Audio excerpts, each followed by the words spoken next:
Hi, I'm Jimmy Neesham and welcome to Niche Audience, a podcast where we talk Cricket World Cup 2021. This is an absolute curler coming out of the middle.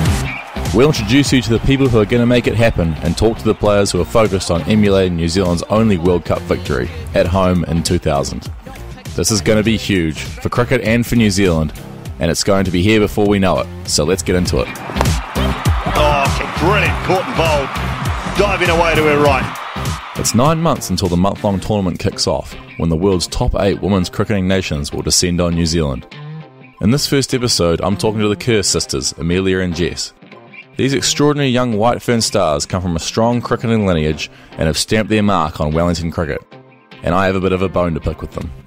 I spoke to the Kerrs when we were in level 4 lockdown, from my bubble in Auckland to their bubble in Wellington, and found out what's been going on in their noisy household. Welcome to the podcast, girls. How you going? Good, thanks. Thanks for having us, Jimmy. Yeah, awesome to be here. Pleasure to have you. I actually have been doing a little bit of research on you guys because I'm very professional.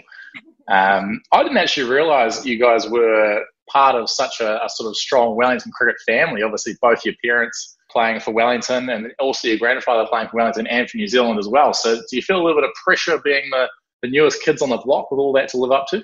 Yeah, it's in the blood a little bit, but it's pretty cool to have that family history from our granddad to our parents and have that support in our family. And they haven't necessarily coached us throughout our careers, but it's nice to have that support and people that you can kind of talk to about the game or not the game whenever you need. So there's not so much pressure. If anything, I try to give Dad a little bit of stick about how he's not the best cricketer in the family anymore. Yeah, I was going to say, he must be feeling that way. It seems like every season the number of awards he would have won is looking smaller and smaller compared to the number of awards you two are winning. Yeah, he's still the best indoor cricketer. He can keep that. Yeah, leg spin can be a bit tough in indoor cricket. So I'm not going to say it's coincidental, but since you girls have been in the Wellington setup, it's obviously been an amazingly successful era for Wellington cricket. 3 T20 titles in a row, which is unheard of. What do you think is sort of the key to that change in Wellington? I think Wellington cricket have done really well the past year, setting up a great culture and pathway development for the women's game in particular. We spent a lot of time in the winter on culture sessions with Ryder and Elephants, which I think the Firebirds spent time with too. So that was really cool, spending time with the girls before getting into any sort of training. And then setting up development pathway programs for our younger girls coming in so they feel comfortable when they reach the higher environment. But yeah, we're very lucky to have Cam Mitchell running the way for us and having great coaches and facilities around.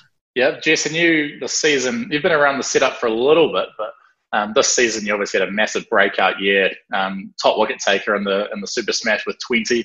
Unfortunately, just beating Amelia with 18. But you've obviously had leaps and bounds, I suppose, since the last couple of years. Is there anything you've changed specifically to make that difference, or do you think it's just a little bit of maturity, sort of getting used to the level a little bit more? Yeah, probably a mixture. I definitely think the maturity has helped. I'm a bit less nervous for games and all of that, and more experience around me as well with all the White Ferns we had in the team. But also I actually came off an injury last year, so I was just really happy to be playing again with the team. So I wasn't really too focused on, my performances and statistics, which quite often you can get caught up in. And ironically, I ended up playing better because of that. But yeah, it was a great season, and I had awesome support and leadership around me, which definitely helped too. Yeah, injuries can be a bit like that sometimes. They can almost catapult you a little bit. You forget how much you like just playing the game, and then once you finally get back out there again, you sort of enjoy it for what it is rather than trying to take X number of wickets or score X number of runs. Yeah, definitely. It makes you remember why you want to play the game and what drew you back into playing and why you sort of fight those battles. And Amelia, you're probably a little bit on the other side of the coin. You've been around for a while now. You're obviously still incredibly young cricket-wise, but do you think you've started to, by playing these sorts of T20 comps around the world and gain a little bit more experience worldwide, do you think you've sort of become a bit more comfortable with leg spin especially, but also from an all-round perspective? Yeah, definitely. I think I've always been quite calm. I never really got nervous, and I think growing up I've always I've just loved the game of cricket, and I've loved pressure. And so for me, making the White Ferns from a young age, it was just a real learning experience. I got to learn off players that I'd watched growing up, which was a pretty cool experience. And I think those leagues you get to play in overseas, the Big Bash, I played in the one in England, and then the few exhibition matches in India. It's just all different experiences which help you grow as a cricketer. And I think some of the best things that come out of those leagues, as well as the cricket, is actually the friendships you make from people all around the world. And as well as it improving your cricket, it definitely helps you grow as a person, and just learning about new cultures as well. Yeah, new experiences. Obviously, one of those new experiences was the double header at the Basin this year, the final of the Super Smash. I've actually got a bone to pick with you two. The women's game, obviously, for those that don't know, was before the men's game, and they took out their trophy and had a 2 or 3 hour head start on the celebrations ahead of the men's team. And Cam Mitchell, the CEO of Wellington Cricket, was kind enough to put a bar tab on for both teams after the game. But by the time the Firebirds got there, they told us there was none left. So I've got you guys on here. One chance to clear the air. Whose fault was it? Who was it that was celebrating too hard and having all the Firebirds champagne? Yeah, well, you see, the Blaze girls, they like a party. So they didn't bother about going home and showering and getting changed. They went straight to the bar. I think Cam was loving it as well. Yeah, he was gone by the time we got there. So obviously he was far more happy with your guys' success than with ours. But we'll leave that for next season. But Jess, obviously off the back of that final and that Super Smash performance, you got your first call up to the White Ferns, which is a special moment for any cricketer. Do you want to describe to us maybe the sort of feelings and emotions that went through your head, maybe sort of the phone call, where you were, and sort of the situation around that? Yeah, even now it's still sort of hard to put into words how happy I felt. But the first time was for the one-day squad, and I was about to play my first game of golf.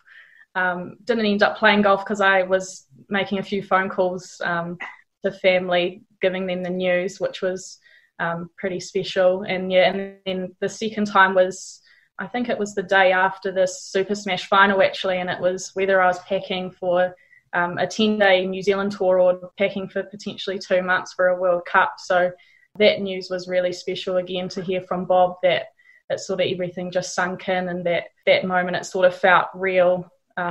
And yeah, I just loved the experience. The girls were amazing, and I definitely learned a lot on the tour as well. Amelia, do you remember your first phone call? It's a while ago now. Yeah, I do. It was Kirsty Bond, who was the selector, and it was a week after my 16th birthday, and I was going out to dinner with family and a few friends and stuff, and Dad was actually overseas in England playing indoor cricket, so I couldn't tell him, but I was so happy. I sprinted downstairs to Mum. Yeah, I wasn't really expecting either to happen so soon, but yeah, I was so excited, and it was just like something I'd dreamed of my whole life, really. I remember having to call my mum and tell her I wasn't going to be able to come to her birthday dinner because I was going to be in South Africa. I was like, oh, yeah, fair enough. Okay, that's a good enough excuse. Yeah, obviously after that call up, you guys went to Australia and had the T20 World Cup, which was probably a little bit disappointing compared to where you'd like to finish. But you had a bit of a rough draw, having to beat one of India or Australia to go through, and sort of had opportunities in both of those games. Did you sort of take any big lessons out of that tournament to take forward into the World Cup in 2021? Yeah, I guess our pool, they were all quality sides, but same as the other pool, if you want to win the World Cup, you're going to have to beat the best sides in the world. I guess looking at the improvements from the 2018 World Cup to that one is we did compete, whereas over in the West Indies, we lost quite comfortably to Australia and India. But I definitely think that from what I've learned is if we can take it into the 2021 World Cup, just playing without fear and backing yourself and backing your own ability and having that buy-in as a team.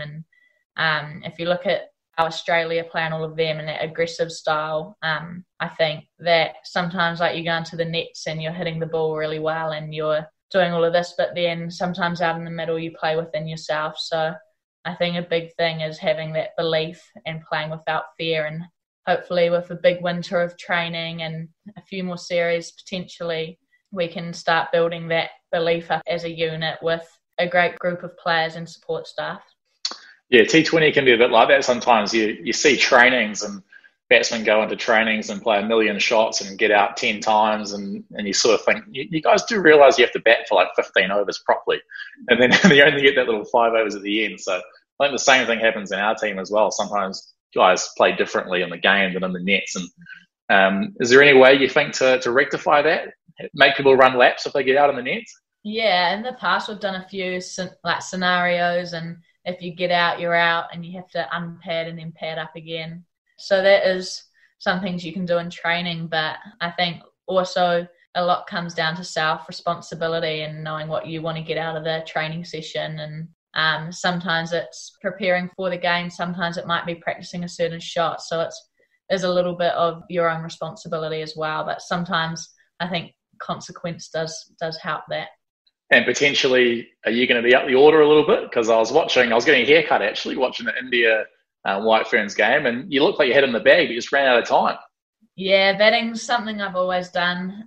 Growing up, I always opened the batting for the teams I played in. So definitely in the future, I want to keep getting up the order and I want to bat as high as possible. I guess at the moment, I probably haven't proved myself against the best teams in the world and taken all the opportunities that I've been given, but right now in the nets, doing everything I can to get better myself, to hopefully get up the order, as I want to be a genuine all-rounder in the future. Yeah, sounds good. Me too. That's obviously in the past now. Looking towards the future, we've got the 2021 World Cup coming up in February. Obvious goal is to emulate the 2000 team that won at home, New Zealand's only World Cup win. Do you guys, you're a bit young, but do you remember or have learnt much about that tournament, that game? I think I was about 2 when that World Cup was happening, but we've definitely heard, as I've grown up playing the game, I've definitely heard about it and the history behind it, and obviously some players around the game still with commentating and coaching and all that. So it would be awesome to, repeat history at home with all your family and friends watching. You sort of can't top off anything better in a career, I don't think, winning a final at home. Yeah, I was looking through the tournament today actually, and the thing that really struck me was how far the game's gone as far as sort of past scores. A lot of the games on the round robin teams were batting their full 50 overs for 140 and 150, and these days you're scoring that in a T20 game. Do you think that's simply due to professionalism or more gym work, or what would you really put that down to, you reckon? Yeah, I think the game's just developed so much. Obviously, they've got bigger bats now, hit the ball a bit further, but also back then people had jobs, and so cricket was kind of just fitting around that for them, and now it's gone from being semi-professional to professional for most players around the world. So I guess when you're committing more time to cricket and that being your job, you're going to improve. So I'd say that's helped, and then even the facilities, the wickets you play on the outfield, everything's just gotten a lot better and more professional. And you got someone like Sophie Devine hitting, I think she hit 25 sixes in the Super Smash this year, which is absolutely ridiculous. I think a lot of women's cricketers in the past would have gone their entire careers not hitting 25 sixes, so it's obviously a massive difference. I think she hits more sixes than fours, to be honest. Yeah, she gets a bit lazy. I think she doesn't like to run, so just injuries instead, maybe. Yeah, none of us like to run. I was looking at that Women's World Cup as well. The women's team actually came runners-up 93 and 97 before winning it in 2000. So I'm sure the Black Caps will be looking at that in 3 years' time, hoping that that'll be the way we go as well. But enough about that. So obviously lockdown, we're in New Zealand, and the last sort of 4 or 5 weeks there's been not a whole lot to do. Everyone's been inside. Have you guys been getting up to anything interesting social media-wise or challenge-wise in that time? I'm actually a teacher, so I've been trying to juggle teaching online. It's my first year teaching, so it's just been a complete change, really, with the World Cup starting, having to delay that, and then now having to teach online. So that's taken up a bit of time. We've also got a strength and conditioning program, so we've got a few sessions each day to do, including a virtual yoga session, which I've personally really enjoyed doing, and it's a good way to see all the other teammates too. And who takes the most responsibility taking Willow for walks every day? That's Mum's job. Yeah. She can't sit down.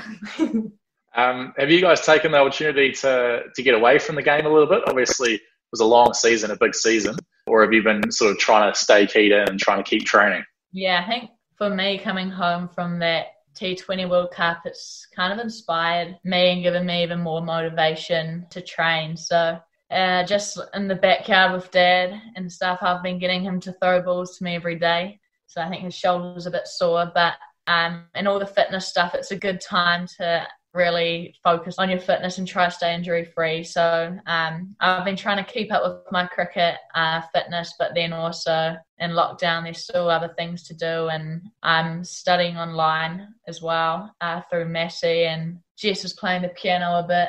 I'm learning the guitar a little bit, so it's a bit of a noisy household. Yeah, I bet it's noisy. Well, without wanting to overstay my welcome, it's been fantastic having you guys on the pod. Hopefully you enjoy the rest of winter and keep that training going, and hopefully we'll see you both at the World Cup in February. Thanks, Jimmy. Thanks, Jimmy. Appreciate it.